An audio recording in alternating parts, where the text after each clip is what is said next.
नमस्कार दोस्तों, मैं विकास सिंह स्वागत करता हूं आप सबका आपके यूट्यूब चैनल ईपी की एजुकेशन में। हम लोग आपके लिए लेके आने वाले हैं class 9 to 12 CBSE content in which we will provide 3 videos on each and every topic mention in your syllabus which will help you to clear your concept. चलिए आज का टॉपिक हम लोग शुरू करते हैं। जैसे कि हम लोगों ने कल के इंट्रोडक्शन वीडियो में थोड़ा बहुत एनपीओ के बारे में जाना था, तो आज हमारा जो टॉपिक है वो भी एनपीओ ही रहने वाला है। तो आज जो है हम लोग एनपीओ के अंदर हम उसके फीचर्स, उसकी मीनिंग, उसके कैरेक्टरिस्टिक्स, ये सब को हम लोग आज डिस्कस करने वाले हैं। चलिए देख लेते हैं। तो हम लोग सबसे पहले मीनिंग पे आते हैं। तो मीनिंग अगर हम देखें तो सबसे पहला हमारा जो पॉइंट है हमें क्या बोलता है कि भाई दीज आर इंस्टीट्यूशन, मतलब ये कुछ इंस्टीट्यूशन है, इनको हम लोग क्या करते हैं, सेटअप करते हैं। और किस लिए सेटअप करते हैं? फॉर जनरल और स्पेसिफिक ऑब्जेक्टिव, मतलब इनका जो ऑब्जेक्टिव होता है वो जनरल भी हो सकता है और स्पेसिफिक हो सकता है। तो यहाँ पे जनरल बोलने का मतलब क्या है कि हम यहाँ पे जो ऑर्गेनाइजेशन जो हम जो बना रहे हैं यहाँ पे जनरल है, मतलब ये हर किसी के लिए, हर कोई इसका जो बेनिफिट है ले सकता है। और स्पेसिफिक का मतलब यहाँ पे क्या हो सकता है कि भाई मतलब किसी ग्रुप ऑफ पीपल के लिए हम यहाँ पे हम काम करेंगे। तो स्पेसिफिक का पर्पस है, हमें सिर्फ एक ग्रुप ऑफ पीपल को हमें यहाँ पे क्या करना है, सर्विसेज देनी है ना, फॉर रेंडरिंग और services and providing other social activities, और कुछ दूसरी एक्टिविटीज। उससे क्या होगा, to enhance the welfare of general और the particular group of people. ठीक है, आई बात समझ में कि नहीं? तो ये बहुत ही एक सिंपल सा मीनिंग है जो कि हमें आगे समझ में। पॉइंट नंबर 2 देखते हैं हम लोग इसका। तो इसका जो एम है वो एम क्या है, कभी भी प्रॉफिट को अर्न करना इसका एम नहीं होता है। हाउएवर, मतलब जो ऑर्गेनाइजेशन है वो केपेबल होती है प्रॉफिट को अर्न करने में। बिल्कुल। अब सीधी सी बात है भाई, इतनी बड़ी बड़ी जो ऑर्गेनाइजेशन है जो हमारी एनपीओ के अंदर आती है, तो अब वो क्या होती है, वो इतनी बड़ी ऑर्गेनाइजेशन होती है कि उनका इतना बड़ा काम होता है, उनका सोर्स ऑफ इनकम इतना ज्यादा होता है कि उनको प्रॉफिट हो ही जाता है। आगे देखते हैं हम लोग third point, a separate legal entity not owned by the individual और एन एंटरप्राइज। मतलब क्या है इसका कि ये एक सेपरेट लीगल एंटिटी है जिसको इंडिविजुअल या एंटरप्राइज कोई भी इसको ओन कर सकता है। आगे देखते हैं हम लोग, इसके कुछ एग्जाम्पल हैं। तो example of such organization are schools, जैसे हमारे स्कूल्स होते हैं वो भी हमारे एनपीओ के अंदर आते हैं, हमारे जो कॉलेजेस हैं वो भी हमारे एनपीओ के अंदर आते हैं। पब्लिक हॉस्पिटल्स हैं, literacy society for promoting sports, arts and culture. तो कोई ऐसी सोसाइटी जो हमारे स्पोर्ट्स को, हमारे आर्ट को, हमारे कल्चर को प्रमोट कर रही है, तो वो भी हमारे एनपीओ के अंदर ही आती हैं। चलिए, ये तो हमारी होगा एक बेसिक मीनिंग हो गया। अब इसके कुछ हम फीचर्स के बारे में पढ़ लेते हैं। तो फीचर जो है हमारा, सबसे पहला फीचर जो है हमारा बच्चों, फीचर है हमारा क्या, फॉर्म बाय प्रमोटर्स। मतलब क्या है कि इसको फॉर्म कौन करता है, प्रमोटर फॉर्म करता है ना। और जो प्रमोटर जो है वो कोई भी हो सकता है, जैसे कि प्रमोटर हमारा इंडिविजुअल भी हो सकता है, अ ग्रुप ऑफ इंडिविजुअल भी हो सकता है, और एंटरप्राइज भी हो सकता है। मतलब हमारा प्रमोटर कोई भी हो सकता है, मतलब एनपीओ का जो प्रमोटर है कोई भी हो सकता है। मतलब जैसे कोई भी, जैसे मैं हूं, मैं अपने नाम पे एक एनपीओ ओपन कर सकता हूं, तो मैं इंडिविजुअल हो गया। ग्रुप ऑफ इंडिविजुअल का यहाँ पे क्या मतलब है, तो हम 4-5 लोग मिलके, मतलब हमारा एक ग्रुप हो गया, हम लोग मिलके एक एनपीओ को हम लोग खोल रहे हैं। ऐसी इंटरप्राइज कोई भी फर्म जो होती है वो अपने नाम पे एनपीओ को रजिस्टर करा सकती है। उसके बाद हम सेकंड पॉइंट पे आते हैं। सेकंड जो फीचर है इसका क्या है, सेपरेट एग्जिस्टेंस है। सेपरेट एग्जिस्टेंस का मतलब क्या है कि यहाँ पे जैसे हम लोगों ने ऊपर पढ़ा था क्या, ये सेपरेट लीगल एंटिटी है, तो सेपरेट लीगल एंटिटी की वजह से इनको सेपरेट एग्जिस्टेंस मिला हुआ है। तो इसका मतलब क्या है, इसका मतलब ये है कि भाई life of the member do not effect the life of the NPO, ऐसे ही life of the NPO do not effect the life of its member. मतलब क्या है कि जो मेंबर जो है, मेंबर की जो लाइफ है, मतलब मेंबर जैसे मान लो कि भाई उसके जो प्रमोटर है और प्रमोटर की डेथ हो जाती है, तो प्रमोटर की डेथ होने के बाद कभी ऐसा भी नहीं होगा कि हम लोग एनपीओ को बंद कर देंगे। जो एनपीओ है वो अपना आगे चलता रहेगा। एंड सेम एज डेट की, अगर एनपीओ अगर हमारा अगर किसी कारण अगर बंद हो जाता है तो उससे उसके मेंबर के लाइफ पे कोई इंपैक्ट नहीं पड़ेगा। चलिए सेकंड हम देखते हैं इसका जो पर्पस है। पर्पस, इसका बेसिकली पर्पस क्या होता है कि it purpose is to further cultural, educational, religious, professional और द पब्लिक सर्विसेज ऑब्जेक्टिव्स। मतलब क्या है कि भाई अपने कल्चर को, एजुकेशन को, अपने रिलीजन को, अपने प्रोफेशनल को, इन सबको ये लोग प्रमोट करते हैं। इनका जो मेन पर्पस होता है कि ये लोग इसी के अंदर ये लोग काम करते हैं, और उनसे जुड़े जितने भी लोग होते हैं उनको ये लोग अपना बेनिफिट देते हैं। अगर हम फोर्थ पॉइंट देखें इसका फॉर्म की, अगर हम बात करें तो ये जो सेटअप जो होता है एक चैरिटेबल सोसाइटी या फिर ट्रस्ट के अंदर ये हमारा फॉर्म होता है। तो ये एज अ फॉर्म फॉर्म होगा एज ए चैरिटेबल सोसाइटी और एज अ ट्रस्ट। तो जितने भी बड़े बड़े आप मंदिर देखोगे या फिर आप गुरुद्वारा आप देखोगे या फिर कोई भी ऐसी चीजें देखोगे तो वहां पे ना आपको हमेशा ये समझ में आएगा कि भाई कि या तो वो चैरिटेबल सोसाइटी के अंडर वो काम कर रही है ये, या फिर वो किसी ट्रस्ट के अंदर उनका ये काम चल रहा है। फिर आगे हम देखते हैं पॉइंट नंबर 5 हमारा क्या है, नो प्रॉफिट मोटिव, है ना।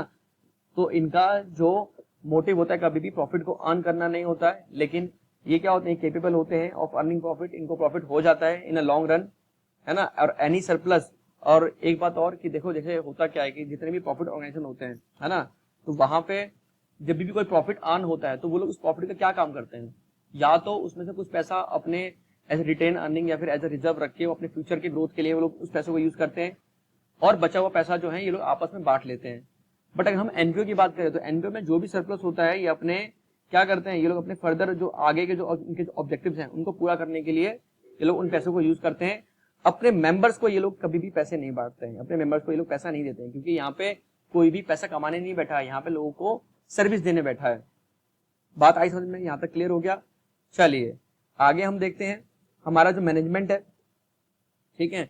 अगर मैनेजमेंट की अगर हम बात करें तो क्या है, it is manage by a group of individual, मतलब जो ग्रुप ऑफ इंडिविजुअल है वो उसको मिलकर मैनेज करते हैं, जिसको हम क्या बोलते हैं, उसको हम ट्रस्टी बोलते हैं या फिर क्या बोलेंगे, मैनेजिंग कमिटी बोलेंगे। क्या बोलेंगे, मैनेजिंग कमिटी, ठीक है। ग्रुप ऑफ इंडिविजुअल को हम लोग या तो ट्रस्टीज बोलेंगे उस ऑर्गेनाइजेशन का, या फिर मैनेजिंग कमिटी हम बोलेंगे। अब इतनी बड़ी ऑर्गेनाइजेशन है तो इनके पास पैसा भी आता होगा, तो पैसा आने के जो सोर्सेस हैं, जो उनकी जो फंडिंग है उसको हम देख लेते हैं। तो फंडिंग जो है हमारी कहाँ से हो सकती है, तो सबसे पहला जो फंडिंग हमारी कहाँ से होती है, सब्सक्रिप्शन से होती है। तो सब्सक्रिप्शन जो होता है हमारा वो क्या होता है, तो उसके बारे में अगर मैं आपको थोड़ा सा बता दूं तो देखो होता क्या है कि जितने भी एनजीओ होते हैं, आजकल आप लोग बहुत ऐड देखते हो अपने सोशल मीडिया से भी, और यहाँ पे वो लिखते हैं ना कि donate 500 per month and save the life of this child and so on. तो इसका मतलब क्या है कि वो लोग आपको एक ऑफर दे रहे हैं, आपको एक बोल रहे हैं कि भाई कि आप हमारा जो एनजीओ है उसको आप उसकी आप सब्सक्रिप्शन आप ले लीजिए। तो सब्सक्रिप्शन होता क्या है कि एक मंथली पेमेंट उस पर्टिकुलर एनजीओ को या फिर एनपीओ को मिलती है। तो जो सब्सक्रिप्शन होती है हम लोग मंथली भी दे सकते हैं, हम लोग क्वार्टरली भी दे सकते हैं, और हम लोग ईयरली भी दे सकते हैं। तो बेसिकली ये हमारा क्या होता है, एक तरह का रिवेन्यू इनकम होता है। एनपीओ के लिए क्या होता है, एक तरह का रिवेन्यू इनकम होता है जो कि रीअकरिंग इन नेचर होता है, जो कि हमेशा उसको मिलती रहेगी अपने उस मेंबर से, ठीक है। अगला जो इसका सोर्स ऑफ इनकम है वो है हमारा बच्चों डोनेशन। अब डोनेशन का मतलब क्या होता है कि भाई जितने भी प्राइवेट ओनर्स हैं, मतलब जितने भी पैसे वाले जो लोग हैं, जो कि मंथली पेमेंट या फिर जो क्वार्टरली पेमेंट देना नहीं चाहते हैं, वो क्या चाहते हैं कि भाई मैं जो डोनेशन हो और मैं साल में एक साल 2 साल में एक बार एक लमसम अमाउंट करके मैं पर्टिकुलर उस एनजीओ को या फिर एनपीओ को मैं दे दूं, तो उसको हम डोनेशन बोलते हैं। तो जो डोनेशन जो होता है हमारा यहाँ पे वो भी हमारा 2 तरीके का होता है। जैसे कि अगर कुछ डोनेशन हमारी जनरल होती है, मतलब ये इसमें हम कुछ जनरल जो हमारे पर्पस होते हैं उसमें हम इसको यूज करते हैं, और कुछ होती है हमारी स्पेसिफिक। इसके बारे में हम लोग बहुत ही डिटेल में हम लोग आगे पढ़ेंगे, तो देखते हैं हम लोग, ठीक है। तो इसका मतलब क्या होगा, डोनेशन का मतलब यहाँ पे एक सिंपल सा, अगर हम एक शॉर्ट टर्म में अगर हम बात करें तो कोई भी ऐसा पैसा जो कि कोई प्राइवेट बंदा दे रहा है, मैंने यहाँ पे प्राइवेट बोला है क्योंकि हम अब उसको अभी आगे देखेंगे कि प्राइवेट बंदा मैंने यहाँ पे इसलिए बोला है क्योंकि कोई भी प्राइवेट बंदा जब एक लमसम अमाउंट में कोई पैसा डोनेशन कोई अगर देता है तो उसको हम डोनेशन बोलते हैं, कोई लमसम अमाउंट देता है तो उसको हम डोनेशन बोलते हैं।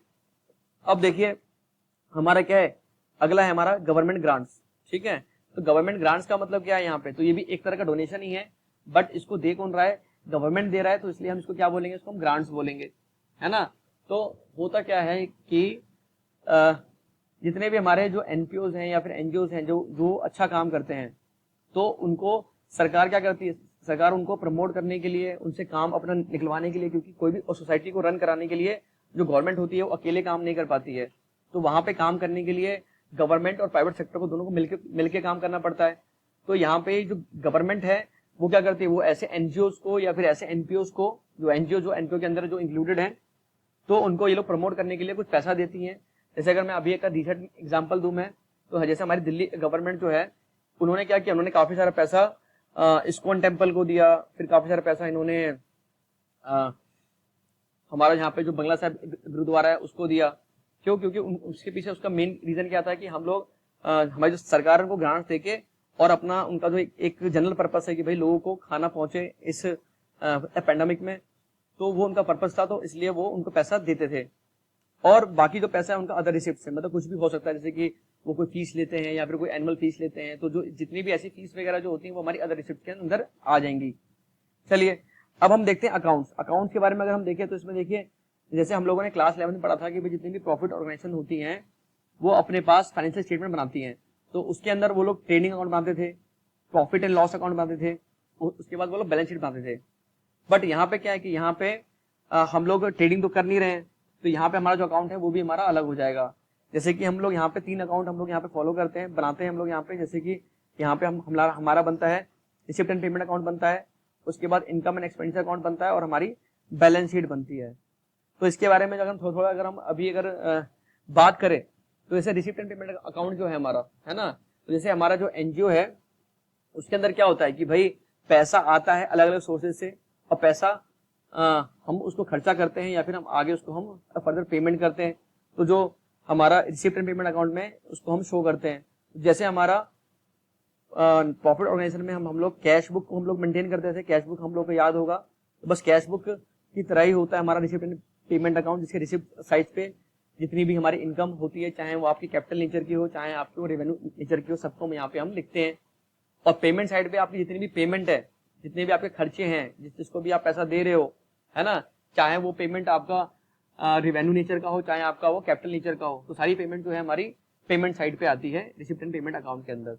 ठीक है, ऐसे हमारा जो इनकम एंड एक्सपेंडिचर अकाउंट की अगर मैं बात करूं तो इसके अंदर अगर हम देखें तो इसके अंदर क्या होता है कि हमारा डेबिट और क्रेडिट साइड होता है। तो क्रेडिट साइड पे हमारी कौन सी चीजें आती है, जितनी हमारी इनकम्स होती हैं, तो इनकम और इनकम कौन सी आएगी हमारे यहाँ पे, जो कि इस साल से रिलेटेड होगी और क्या होगी, रिवेन्यू इन नेचर होगी। क्या होगी, जो रिवेन्यू इन नेचर होगी। अगर हम डेबिट साइड की बात करें तो यहाँ पे हमारे सारे एक्सपेंसेस होते हैं, जितने भी खर्चे हमारे जो इस साल से रिलेटेड होते हैं और कौन से नेचर के होते हैं, रिवेन्यू नेचर के होते हैं। तो ये जो चीजें हैं हम लोग इसको आगे और भी ज्यादा और अच्छे से हम लोग करने वाले हैं। तो आप परेशान मत होइए, इसको मैं प्रॉपर एक अकाउंट बना के मैं आपको सिखाऊंगा। और आगे हम देखते हैं बैलेंस शीट। बैलेंस शीट तो हमारी वैसी होती है जैसे बैलेंस शीट हमारी प्रॉफिट ऑर्गेनाइजेशन की होती है। चलिए होप मैं आशा करता हूं कि आपको ये सब समझ में आया होगा, बहुत अच्छे से हम लोगों ने इसको किया है। और नेक्स्ट वीडियो में हम लोग इसके जो आगे के जो डिफरेंसेस हैं हमारे, और प्लस उसमें जो अकाउंट्स हैं हमारे, receipt and payment account, profit and loss account, और ये सब जो भी हैं हम लोग कंपैरिजन हम लोग करने वाले हैं और हम लोग देखने वाले हैं कि क्या क्या हम लोग इसको करेंगे। चलिए thank you so much for